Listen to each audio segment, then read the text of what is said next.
Bonjour, aujourd'hui il y a du soleil à la foire des châteaux. Et grâce à ce soleil, j'ai pu rencontrer Eric. Bonjour. Alors, comment t'es arrivé ici? Qu'est-ce que tu as fait dans ta vie? Oh là, moi ça a été très très long. J'ai commencé à travailler sur des chantiers, tout jeune, mais j'ai toujours été plus ou moins artiste et créateur. Et aussi fouineur, de plein de découvreur, un genre d'archéologue du XXe siècle. Je me suis très vite intéressé à l'histoire de l'art. Donc d'abord j'ai passé par une formation du bâtiment avec un bac professionnel et puis après j'ai fait les beaux-arts et je suis devenu mosaïste. Voilà. Donc c'est très long. Oui, c'est tout un parcours. Voilà. Puis petit à petit, en étant décorateur et tout, j'ai rencontré les antiquaires et j'ai plus eu envie d'être collectionneur, antiquaire, de vivre au milieu de tous ces trésors plutôt que de décorer des maisons pour les autres. Et du coup, voilà, je suis devenu antiquaire et plutôt marchand de tableaux, quoi. Sur une période qui va des impressionnistes à l'art contemporain d'aujourd'hui. J'ai vu sur ton stand quand même des œuvres particulières. Je veux dire, pas tout le monde peut Défends de ce genre de travail, ouais. Ah. Disons que je défends un travail qui est toujours dans une certaine avant-garde.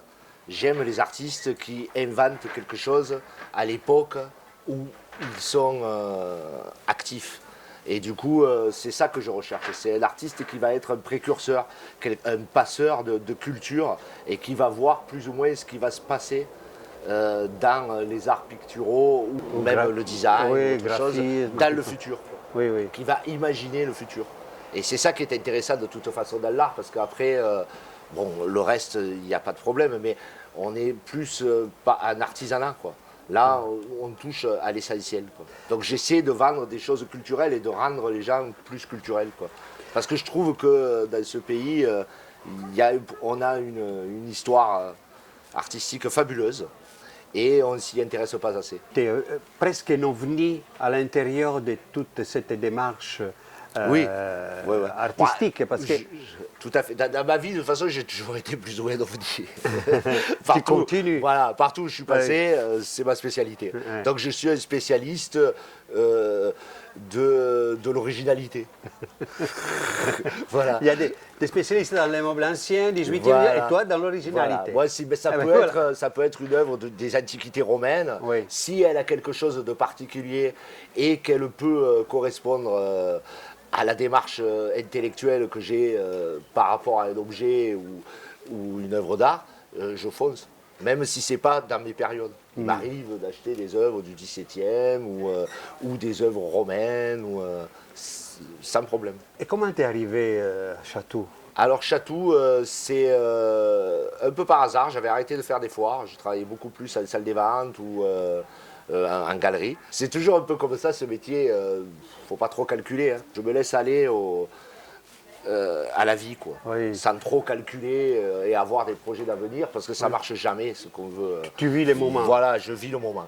Et du coup, ce jour-là, j'avais vidé une grosse adresse d'estampes japonaises et plein d'objets énormes et tout. Encore une nouvelle aventure. Et du coup, je me suis dit, la foire de Château sera parfait pour vendre ça. Et ça a été de très belles rencontres avec les organisateurs et la foire. Voilà. C'est très, très sympa. Justement, comment tu la trouves cette foire? Qu'est-ce que tu trouves? Alors, ce qu'il y a de bien dans cette foire, c'est le mélange, déjà. Il y a beaucoup de marchands de très bonne qualité. On est tous plus ou moins, si on fait ce métier, c'est qu'on est très indépendants. On n'a pas trop l'habitude de... On arrive quand même déjà à faire une harmonie. La foire est très harmonieuse et c'est super. Oui, il y a une harmonie, effectivement. Moi, je dis que l'art, de toute façon, s'adresse à tout le monde. Tout le monde a le droit à l'art. À 5 € jusqu'à des millions et des millions, quoi. Mais tout le monde a le droit à cette petite part de rêve, à cette petite part d'art chez soi, quoi. J'ai envie d'aller sur ton stand pour voir. Super. Justement, ce que tu nous proposes, tu es aussi ovni. Voilà, on va dire ça. Donc voilà ma galerie à Château, l'extension de notre galerie dans le 19e à Paris. D'ailleurs, n'hésitez pas à venir nous voir. Donc voilà, donc nous avons une sélection de tableaux là. Cette fois, c'est plus le XXe siècle. Donc la pièce centrale, c'est Ernest Pignon Ernest. C'est de sérigraphie de 88. C'est l'installation de Naples qu'il a faite, qu'il a rendu vraiment célèbre. Voilà, j'ai eu la chance d'avoir ça au collectionneur qui hébergeait Ernest Piller Ernest à l'époque. C'est très très rare. Oui, c'est rare. Voilà. Hein. En Ah, plus, voilà. c'est épique chez lui de décrocher, déchirer. Tout à l'heure, j'avais vu Speedy. Speedy Graffito, hein, Ouais. que j'ai acheté tout un lot aussi de gravures. Ouais. C'est la felle là, du lot. Ouais. Voilà, j'en ai vendu beaucoup. Ben oui, Speedy, Ouais. ouais, oui. Donc on fait aussi des estampes japonaises tout le temps sur le stand. On a une sélection d'estampes japonaises qui sont là dans les classeurs. J'achète beaucoup d'estampes japonaises Ah, oui. qu'on présente comme ça parce que c'est beaucoup plus pratique à porter et tout. Et Ouais. on a beaucoup de collectionneurs, c'est très très beau. On s'intéresse à plein de choses quoi. Ah C'est, bah oui, non, mais voilà. ouais, tu suis vraiment Ouais. Oui, toute la ton journée, plaisir. on lit, Ton plaisir, ton plaisir. on visite des expos, des galeries. On a une expertise à force avec l'âge et tout. Donc des petites œuvres de Ben, ça on aime bien l'école de Nice, on Oui, a oui, toujours oui. travaillé avec eux, on connaît les artistes. Et là vous avez César aussi, école de Nice, un petit dessin de César qui est très très beau.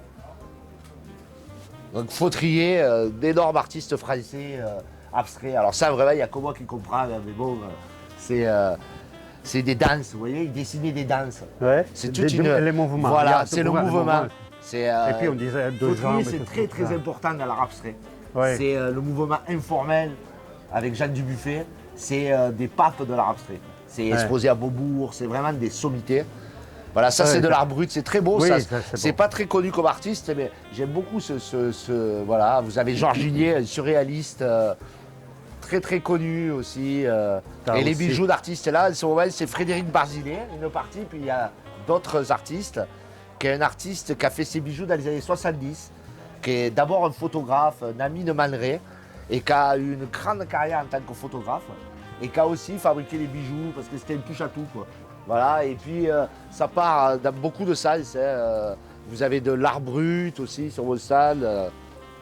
Ben voilà, ben on a fait un parcours d'histoire avec toi. On repart sur notre Il n'y a studio. pas de problème. Hein?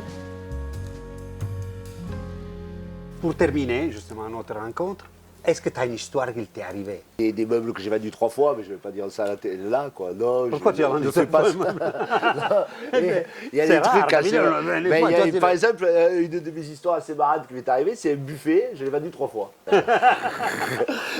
Un tableau, une histoire avec un tableau, il m'en est arrivé plein, mais c'est pas vraiment. C'est la première fois que ça m'est arrivé, mais c'est très rigolo, tu vois. Oui, c'est rigolo. Je l'ai regardé pendant 5 ans, je n'en pouvais plus. Mais en plus, je le vendais cher, chaque fois, c'est déjà une histoire de 2000 €. Les Mais- gens ne revenaient pas à le chercher.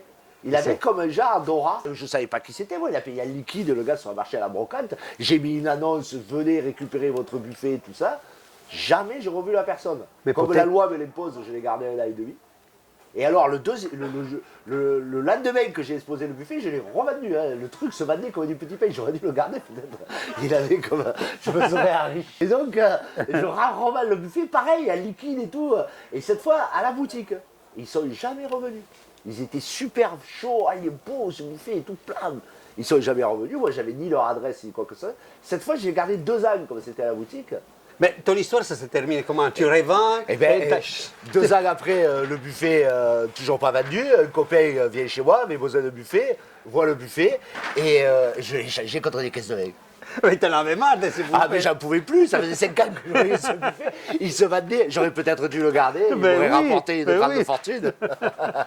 Ça Bon. fait au moins 15 ans cette histoire. Oui. Venez acheter à Chatou, mais partez avec. N'oubliez pas de vous abonner à la chaîne et à très bientôt. Ciao. Ciao.